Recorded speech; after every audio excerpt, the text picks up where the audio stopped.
বৈষম্যহীন অসাম্প্রদায়িক দেশ গড়াই লক্ষ্য, জাতির উদ্দেশ্যে ভাষণে প্রধান উপদেষ্টা। জনগণ চাইলেই দায়িত্ব ছাড়বে অন্তর্বর্তী সরকার।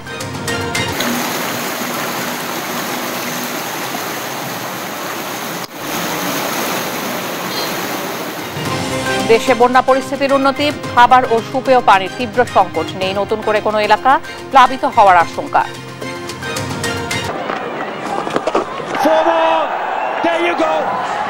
Bangladesh go on to create history, and they're all up in the stands standing and applauding the two youngsters who will remember this.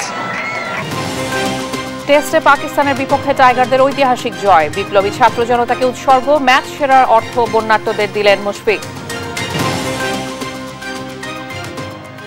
আমন্ত্রণ সংবাদ রাতে দেখছিলেন সংবাদ শিরোনাম, সঙ্গে আমি শিকা আজিজ। কুমিল্লায় বন্যা পরিস্থিতির কিছুটা উন্নতি হয়েছে। গোমতী নদীর ভাঙনে প্লাবিত হয়েছে অন্তত 270টি গ্রাম। ফেনীতেও কমতে শুরু করেছে পানি, তবে দেখা দিয়েছে খাবার ও সুপেয় পানির তীব্র সংকট।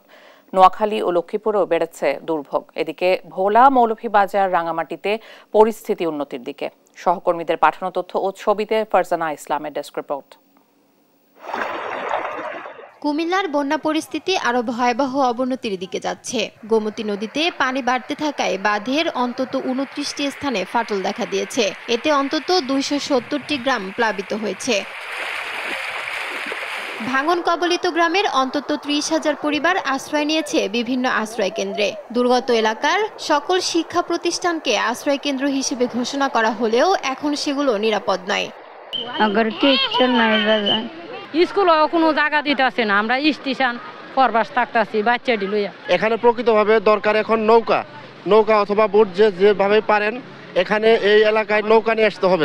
নোয়াখালীতে মোট 826টি কেন্দ্রে আশ্রয় নিয়েছে প্রায় 1.5 লাখ বানভাসী। ব্যক্তি উদ্যোগ ছাড়াও সরকারি ও বেসরকারি বিভিন্ন সংগঠন বানভাসী মানুষের মাঝে খাবার ও পানি বিতরণ করছে। পানিতে ঘরবাড়ি সব ডুবে গেছে, সেই জন্য আমরা এখানে মহিলা কলেজে আসছি। আমরা ভালো আছি, আমরা খাবার দাবার পাইতেছি, আমাদের কোনো সমস্যা হইতেছে না। ব্রাহ্মণবাড়িয়ার গত 48 ঘন্টায় আখাউড়ার হাওড়া নদীর পানি 35 সেন্টিমিটার থেকে কমে বিপদসীমার 57 সেন্টিমিটার নিচ দিয়ে প্রবাহিত হচ্ছে। তবে বন্যার পানিতে বিভিন্ন স্থানে সড়ক ও বাঁধ ভেঙে যোগাযোগ বিচ্ছিন্ন রয়েছে। এদিকে টানা 10 দিন পর উপকূলীয় জেলা ভোলায় কমতে শুরু করেছে জোয়ারের পানি। পরিস্থিতি স্বাভাবিক হতে শুরু করলেও বন্যার পানি গত 24 ঘন্টায় মেঘনার দৌলত খান পয়েন্টে 36 সেন্টিমিটার এবং তজুমুদ্দিন পয়েন্টে বিপদসীমার 57 সেন্টিমিটার উপরে প্রবাহিত হয়েছে। দুর্গত এলাকায় খাদ্য ও বিশুদ্ধ পানির সংকট তীব্র আকার ধারণ করেছে। ঘরের ভিতরে পানি উঠতে গেলে ঘরে কোনো রান্না বান্না করা যায় না। আমরা যেন আজকে কতদিন জ্বরে পানিতে ডুবে রয়েছি, কোনো আমার ঘরে কোনো এলাকা নাই না, সরকারে কোনো আমার ঘরে কোনো কিছু সাহায্য করে না। মৌলভীবাজারের 7টি উপজেলার 1টি পৌরসভা ও 48টি ইউনিয়নে 3 লক্ষাধিক মানুষ পানিবন্দী রয়েছে। জেলার 84টি আশ্রয় কেন্দ্রে আশ্রয় নিয়েছেন প্রায় 10,000 মানুষ। কিভাবে খাইমু আর কিভাবে চলমু একমাত্র কেউ কইতে হয় না, খাল্লা ছাড়া খাইতে পারতাম না, বাজার করতে পারতাম না, পানিলে 8,000 না, বড় কষ্ট মাঝে আছি আমরা। গত 2 দিন বৃষ্টিপাত না হওয়ায় রাঙ্গামাটির বাঘাইছড়ি উপজেলার বন্যা পরিস্থিতি উন্নতি হয়েছে। তবে প্লাবিত হওয়া কিছু গ্রামে এখনো বন্যার পানি রয়ে গেছে। এদিকে সকাল 8টায় খুলে দেওয়া হয়েছে কাপ্তাই বাঁধের 16টি গেট। পানি বিপদসীমার কাছাকাছি পৌঁছে যাওয়ায় 6 ইঞ্চি করে খুলে দেওয়া হয়েছে গেটগুলো। ফারজানা ইসলাম, নিউজ ডেস্ক, দেশ টিভি। নতুন বাংলাদেশ গড়াই অন্তর্বর্তী সরকারের লক্ষ্য বলে জানিয়েছেন প্রধান উপদেষ্টা ডক্টর মোহাম্মদ ইউনূস। জানান, জনগণ যতদিন চাইবে ততদিনই ক্ষমতায় থাকবে সরকার। সন্ধ্যা 7:30টায় জাতির উদ্দেশ্যে দেয়া ভাষণে এসব কথা বলেন প্রধান উপদেষ্টা। তিনি জানান, বৈষম্যহীন অসাম্প্রদায়িক বাংলাদেশ গড়াই সরকারের লক্ষ্য। ছাত্র জনতার গণ অভ্যুত্থানে পাওয়া সুযোগ কাজে লাগাতে সবাইকে এগিয়ে আসতে হবে। আমরা আমাদের পক্ষ থেকে মেয়াদ বৃদ্ধির কোনো প্রশ্ন তুলব না। আমরা আপনাদের সকলের দোয়া চাই। যে কদিন আছি সেই সময়টুকু উপদেষ্টা মণ্ডলীর প্রত্যেকে নিজ নিজ সাধ্যমতো দেশের এই সংকটকালে সংকট উত্তরণে যেন নিজ নিজ মেধা সাধ্যমতো কাজে লাগাতে পারে। নতুন বাংলাদেশ গড়ার যে সুযোগ ছাত্র জনতার রক্তের বিনিময়ে আমরা অর্জন করলাম, আমরা আমাদের মতানৈক্যের কারণে সেটা যেন হাতছাড়া করে না ফেলে, এটা আমরা নিশ্চিত করতে চাই। এই সুযোগ এবার হারিয়ে ফেললে আমরা জাতি হিসেবে পরাজিত হয়ে যাব। শহীদ আহত এবং জীবিত ছাত্র জনতার কাছে আমরা প্রতিজ্ঞাবদ্ধ থাকতে চাই। আমরা এই অর্জনকে কিছুতেই হারিয়ে যেতে দেব না। যে সুযোগ তারা আমাদেরকে দিয়েছে তার মাধ্যমে আমাদের দেশকে পৃথিবীর একটি শ্রদ্ধেয়, সকল দিকে দৃষ্টান্ত স্থাপনকারী দেশে পরিণত করতে আমরা শপথ নিয়েছি। ফেনীর কয়েকটি উপজেলায় পানি কমতে শুরু করলেও দাগনভূঞা ও পৌরসভার পরিস্থিতি অপরিবর্তিত আছে। এখনো পানিবন্দী লাখ লাখ মানুষ। বিশুদ্ধ পানি ও খাদ্যের চরম সংকটে দুর্গতরা। মাইনুদ্দিন আরিফকে সাথে নিয়ে আরো জানাচ্ছেন নাফিয়া ফারজানা। একটু বাঁচার আশায় যে যেভাবে পারছেন ছুটছেন নিরাপদ আশ্রয়ের খোঁজে। ফেনীর কয়েকটি উপজেলায় পানি কমতে শুরু করলেও দাগনভূঞা পৌরসভার হীরাপুর, লালপুর ও মহেশপুর এলাকায় বাড়ছে বন্যার পানি। পানিবন্দী হয়ে বিপাকে পড়েছেন এসব এলাকার কয়েক লাখ মানুষ। দেখা দিয়েছে বিশুদ্ধ পানি ও খাদ্য সংকট। বন্যা কবলিত এলাকাগুলোর টিউবওয়েলগুলো পানিতে ডুবে যাওয়ায় বিশুদ্ধ পানির সংকট দেখা দিয়েছে ক্ষতিগ্রস্ত এলাকা জুড়ে। বশত রান্নাঘরে পানি ঢুকে পড়ায় খাবার সংকটে রয়েছে বেশিরভাগ মানুষ। বেশিরভাগ এলাকা পানিতে নিমজ্জিত থাকায় ত্রাণ পৌঁছানো সম্ভব হচ্ছে না। এদিকে বিত্তবানরা এগিয়ে আসলে চলমান পরিস্থিতিতে কিছুটা স্বস্তি মিলবে বলে আশা বানভাসীদের। তো কোনো খাবার আসতেছে না, কারোর আশ্রয় দেওয়ার মতন আশ্রয় কেন্দ্র দুইটা আছে, ওইটার ভিতরে মনে 500-র উপরে ফ্যামিলি বসবাস করতেছে। তো এই জায়গায় কোনো খাওয়া দাওয়া কোনো কিছু আসতেছে না। আমাদের এখানে খাবার বিশুদ্ধ কোনো খাবার পানি নেই। এখন ওই তানগুলে আসি ওই রাস্তার কুলে লোকদের দিয়ে যায়, ভিতরে খুব কম আসে। আমাদের সমস্যা হয়েছে আমরা একটু একদম ঘরের দোতলায় অনেক লোক গাতাগাতি করে আছি। খাবার তো আর ভবিষ্যৎ কোনো ব্যবস্থা নাই, আল্লাহ যেভাবে খাবো এটা ছাড়া তো আর কোনো উপায় নেই। জি সব শেষ হয়ে গেছে, ধান পান ফসল সব শেষ, কিছু নেই আর। হাইওয়ের মধ্যে আসে শুধু ওই পার্শ্ববর্তী মানুষ হয়, ভেতর দিকে মানুষ ঢুকে না, পানির পরিমাণ যেহেতু বেশি তো কেউ ঢুকতে যাচ্ছে না। এদিকে মানুষগুলো খুব দুরবস্থার মধ্যে আছে আর কি। পানিবন্দী হয়ে পড়ায় বিপাকে পড়েছেন গর্ভবতী ও অসুস্থ মানুষ। উদ্ধার তৎপরতায় সেনাবাহিনী সহ সবাইকে এগিয়ে আসার আহ্বান স্বেচ্ছাসেবীদের। খাবার আমাদের ফান্ড থেকে আমরা দিয়ে কুলাইতে পারতেছি না। যদি আরেকটু আমাদের খাবার দিয়ে সাহায্য করা হইতো তাহলে আমাদের একটু ভালো হইতো আর কি। যাদের ট্রিটমেন্ট লাগানো নর্মাল ট্রিটমেন্ট আমরা ডাক্তাররা রাখতেছি বা বাড়ি স্বেচ্ছাসেবী রাখছি। আর আমাদের ফান্ডের অবস্থা আমরা নিচ থেকে দিচ্ছি, সবগুলো ফান্ড থেকে দিচ্ছি, বাট আমরা বাইরের থেকে কিছু একটা আসলে আমাদের জন্য কিছুটা ভালো হইতো। পানি নামতে থাকায় দ্রুত এই সংকট থেকে মুক্তি পাওয়ার আশা বন্যা দুর্গতদের। নাফিয়া ফারজানা, দেশ টিভি, নিউজ ডেস্ক। এদিকে নতুন করে কোনো এলাকা প্লাবিত হওয়ার শঙ্কা নেই বলে আশ্বস্ত করেছেন দুর্যোগ ব্যবস্থাপনা ও ত্রাণ মন্ত্রণালয়ের সচিব কামরুল হাসান। রোববার সচিবালয়ে এক সংবাদ সম্মেলনে এই তথ্য জানান তিনি। এদিকে আগামী 24 ঘণ্টায় পরিস্থিতির উন্নতির আভাস দিয়েছে বন্যা পূর্বাভাস ও সতর্কীকরণ কেন্দ্র। নূপুর মাহমুদকে সঙ্গে নিয়ে বিস্তারিত জানাচ্ছেন জান্নাতুল মোহনা। ফেনী সহ বন্যা কবলিত জেলায় পরিস্থিতি উন্নতির দিকে। নতুন করে কোনো এলাকা প্লাবিত হওয়ার আশঙ্কা নেই বলে জানিয়েছেন দুর্যোগ ব্যবস্থাপনা ও ত্রাণ মন্ত্রণালয়ের সচিব মোহাম্মদ কামরুল হাসান। বন্যা পরিস্থিতি নিয়ে রোববার দুপুরে সচিবালয়ে এক সংবাদ সম্মেলনে এসব তথ্য জানান তিনি। সরকার থেকে এবং ব্যক্তিগত পর্যায় থেকে স্বেচ্ছাসেবী সংগঠনগুলো থেকে পর্যাপ্ত পরিমাণে ত্রাণ মজুদ রয়েছে। এক্ষেত্রে আমাদের কোনো সমস্যা নেই ইনশাআল্লাহ। সমন্বয়হীনতার খবর আমাদের কাছে আসেনি। জেলা প্রশাসকগণ এবং স্থানীয় সেনাবাহিনী যারা কর্মরত রয়েছেন, তারপরে বৈষম্য বিরোধী ছাত্র আন্দোলন যারা রয়েছেন, তারা ওখানে একসাথে সমন্বয় করে কাজ করছেন। কোথাও সমন্বয়হীনতার কোনো খবর আমাদের কাছে আসেনি এ পর্যন্ত। দেশের সব দুর্গত জেলায় পর্যাপ্ত ত্রাণ সামগ্রী মজুত আছে জানিয়ে তিনি 11 জেলায় বরাদ্দের চিত্র তুলে ধরেন। পানি নেমে যাওয়ার পর পানিবাহিত রোগের প্রাদুর্ভাব নিয়ে সবাইকে আগাম সতর্ক থাকার পরামর্শ দেন সচিব। পানি নেমে যাওয়ার পরেই অনেক সময় পানিবাহিত রোগের প্রাদুর্ভাব ঘটে থাকে। এই ব্যাপারে আমরা সতর্ক করেছি এবং প্রত্যেককে নিরাপদ পানি ব্যবহার করার জন্য অনুরোধ করেছি। এবং এক্ষেত্রে গবাদি পশু থেকে শুরু করে সবাই যাতে নিরাপদে থাকে সে ব্যাপারে আমরা প্রয়োজনীয় নির্দেশনা দিয়েছি। এর আগে সাংবাদিকদের সার্বিক পরিস্থিতি নিয়ে ব্রিফ করেন বন্যা পূর্বাভাস ও সতর্কীকরণ কেন্দ্রের উপবিভাগীয় প্রকৌশলী মেহেদি হাসান। গত 24 ঘণ্টায় পূর্বাঞ্চলীয় কুমিল্লা, ব্রাহ্মণবাড়িয়া ও ফেনী জেলার ভারতীয় ত্রিপুরা সীমান্তবর্তী অঞ্চলে এবং ত্রিপুরা প্রদেশের অভ্যন্তরীণ অববাহিকাগুলোতে বৃষ্টিপাত কমায় পানি নামছে বলে জানান এ আবহাওয়াবিদ। উত্তর পূর্বাঞ্চল, পূর্বাঞ্চল, দক্ষিণ পূর্বাঞ্চলে নদ নদীর পানি সমতল হ্রাস পাচ্ছে। আমাদের যদি বিগত 24 ঘন্টায় আমরা দেখি যে ফেনী, কুমিল্লা এবং তার যে উজানে ভারতের ত্রিপুরা অংশে ভারী বৃষ্টিপাত উল্লেখযোগ্য পরিমাণে হয়নি। ফলে ত্রিপুরার দেশের উজান এবং ত্রিপুরাতেও নদ নদীর পানির সমতল কমছে এবং ফেনী এবং কুমিল্লার নদ নদীর পানি সমতল বর্তমানে কমার দিকে আছে। আগামী 24 ঘন্টায় ফেনী জেলার নিম্নাঞ্চলের বন্যা পরিস্থিতির উন্নতি হতে পারে বলেও জানায় বন্যা পূর্বাভাস ও সতর্কীকরণ কেন্দ্র। জান্নাতুল মোহনা, দেশ টিভি, ঢাকা। পিলখানা বিদ্রোহ মামলার আসামি সাবেক বিটিআরের ডিএডি আব্দুর রহিমের কারাগারে মৃত্যুর ঘটনায় পলাতক সাবেক প্রধানমন্ত্রী শেখ হাসিনার নামে মামলা করা হয়েছে। এছাড়া সাবেক সেনাপ্রধান আব্দুল আজিজ, শেখ সেলিম, নানক, মির্জা আজম সহ মোট 13 জনের নামে হত্যা মামলা হয়েছে। মিথ্যা সাক্ষ্য দিতে রাজি না হওয়ায় কারাগারে ইনজেকশন প্রয়োগ করে তাকে হত্যা করা হয় বলে অভিযোগ করেন তার ছেলে। সাবরিনা মজুমদারের রিপোর্ট। 2009 সালের 25 ফেব্রুয়ারি পিলখানায় সকালটা শুরু হয়েছিল তৎকালীন বিডিআরের বার্ষিক বিশেষ আয়োজন দিয়ে, কিন্তু শেষ হয় রক্ত, লাশ আর বারুদের গন্ধে। 25 ও 26 ফেব্রুয়ারি পিলখানায় দাবি আদায়ের নামে তাণ্ডব চালায় কিছু বিডিআর সদস্য। প্রাণ হারায় তৎকালীন মহাপরিচালক সহ 57 জন সেনা কর্মকর্তা এবং 17 জন বেসামরিক নাগরিক। ওই বিদ্রোহের ঘটনায় করা মামলার আসামি বিডিআরের উপপরিচালক বীর মুক্তিযোদ্ধা মোহাম্মদ আব্দুর রহিমের কারাগারে মৃত্যু হয়। এ ঘটনায় তার ছেলে অ্যাডভোকেট আব্দুল আজিজ বাদী হয়ে হত্যা মামলা করেন। দীর্ঘদিনের একটা পরে আমরা মামলা করতে পারছি, এজন্য আল্লাহর কাছে লাখ শুকরিয়া।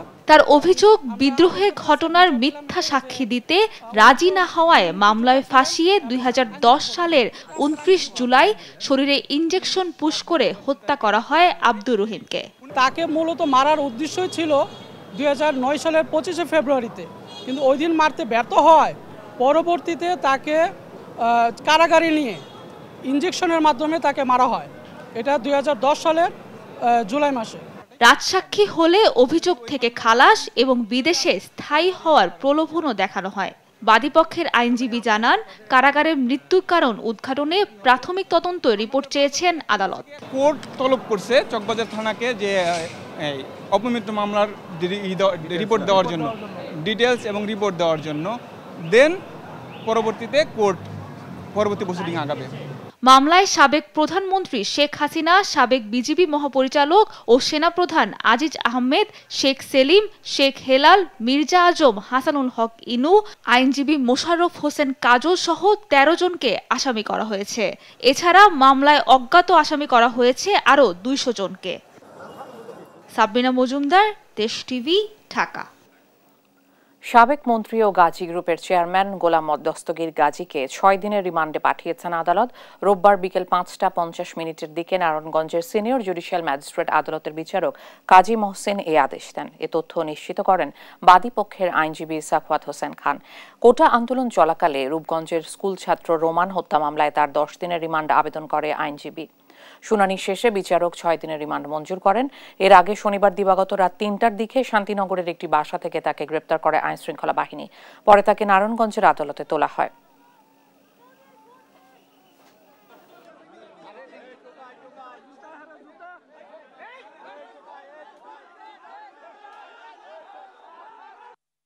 এই মামলার মূল রহস্য এবং অস্ত্র, গুলি এবং বোমা এবং অন্যান্য কোন কোন আসামি জড়িত সেইগুলি উদ্ধার, সেই তথ্য উদ্ঘাটনের জন্য, অস্ত্র উদ্ধারের জন্য 10 দিনের রিমান্ড চাওয়া হয় এবং তাকে 6 দিনের রিমান্ড বিজ্ঞ ম্যাজিস্ট্রেট জনাব কাজী মহসিন সাহেব 10 দিন চাইছিল, 6 দিনের রিমান্ড। স্বৈরাচার হাসিনা ও তার ছেলে সজীব ওয়াজেদ জয়ের নামে রাজধানীতে আরও 7টি মামলা হয়েছে। এতে সাবেক স্বরাষ্ট্রমন্ত্রী, আইনমন্ত্রী সহ আওয়ামী লীগের একাধিক শীর্ষ নেতাকে আসামি করা হয়েছে। মামলাগুলো আমলে নিয়ে তদন্তের নির্দেশ দিয়েছেন আদালত। এম এ আজিমের প্রতিবেদন।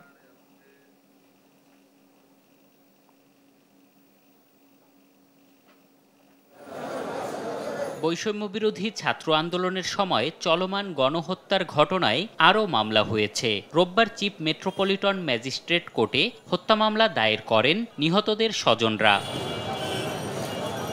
এর মধ্যে যাত্রাবাড়ি শনির আখড়ায় সহিংসতার ঘটনায় মামলা হয়েছে আরও 3টি। এছাড়া উত্তরা ফার্মগেট, হাতিরঝিল এবং সাভার এলাকায় গোলাগুলিতে নিহতের ঘটনায় আলাদা 4টি মামলা করেন স্বজনরা। 20 জুলাই জিসান নামে একজন যুবককে আওয়ামী লীগ, যুবলীগ এবং পুলিশ, বিজিবি সহ তারা নির্বিচার গুলি করে তাকে হত্যা করে জিসানকে। তখন ভিকটিমকে তারা এলোপাতাড়ি গুলি করে, সাথে সাথে দৌড়ে গিয়ে ধরে, তার সাথে পুলিশও ওকে গুলি করে, এক পর্যায়ে সে মাটিতে লুটিয়ে পড়ে মারা যায়। তারপরে ঢাকা মেডিকেলে যখন ওর খালা এবং কি বাদী নিয়ে যায়, কিন্তু ঢাকা মেডিকেলে ওকে পোস্টমর্টেম রিপোর্ট করতে অস্বীকৃতি জ্ঞাপন করে। সব মামলাতেই শেখ হাসিনাকে প্রধান আসামি এবং সাবেক সেতুমন্ত্রী, সাবেক স্বরাষ্ট্রমন্ত্রী, আইনমন্ত্রী সহ আওয়ামী লীগের বেশ কয়েকজন শীর্ষ নেতাকে আসামি করা হয়েছে। হত্যার দায়ে আমরা পলাতক সাবেক প্রধানমন্ত্রী শেখ হাসিনাকে 1 নম্বর আসামি করে আসাদুজ্জামান কামাল এবং অন্যান্য এই ডিবির হারুন সহ এবং এলাকার স্থানীয় নেতৃবৃন্দকে, আওয়ামী লীগের নেতৃবৃন্দকে আসামি করে আমরা মামলা করেছি। সাবেক স্বৈরাচারী প্রধানমন্ত্রী শেখ হাসিনা এবং গাজীপুরের মন্ত্রী, মুক্তিযোদ্ধা মন্ত্রী আকম মুজাম্মেল হক, নজিবুল বশর মাঝবন্ডারি সহ 21 জনের নাম উল্লেখ করে আমরা 350 থেকে 400 আসামিকে আমরা আসামি করে মামলা দায়ের করেছি।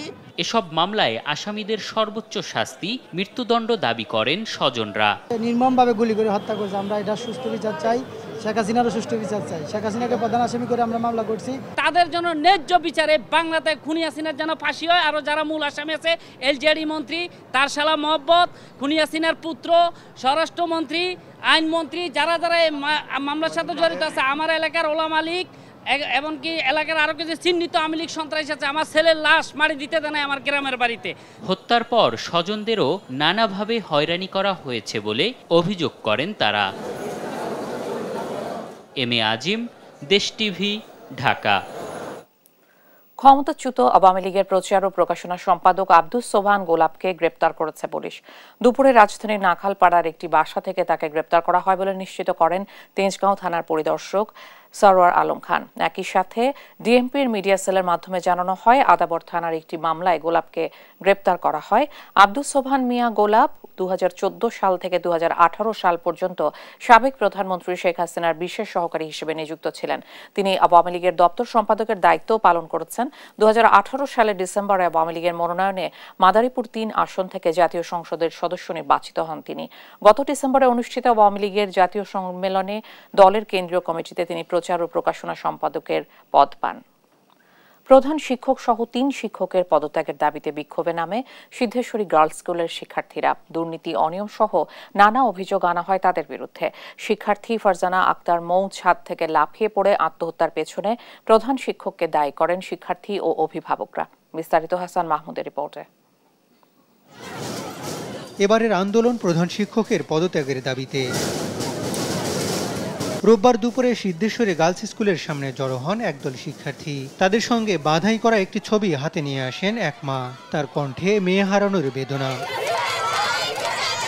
2022 সালের ডিসেম্বরে মৌচাক এলাকায় ছাদ থেকে পড়ে মারা যান স্কুলের শিক্ষার্থী ফারজানা আক্তার মৌ। তার মৃত্যুর পিছনে প্রধান শিক্ষককে দায়ী করেন শিক্ষার্থীরা। একসময় গেট খুলে ভেতরে প্রবেশ করে বিক্ষোভ করেন তারা। এ সময় মৌয়ের পরিবার অভিযোগ করেন, ব্যক্তিগত ক্ষোভের কারণে মৌকে 10ম শ্রেণীতে উঠতে দেয়নি প্রধান শিক্ষক শাহাবুদ্দিন মোল্লা।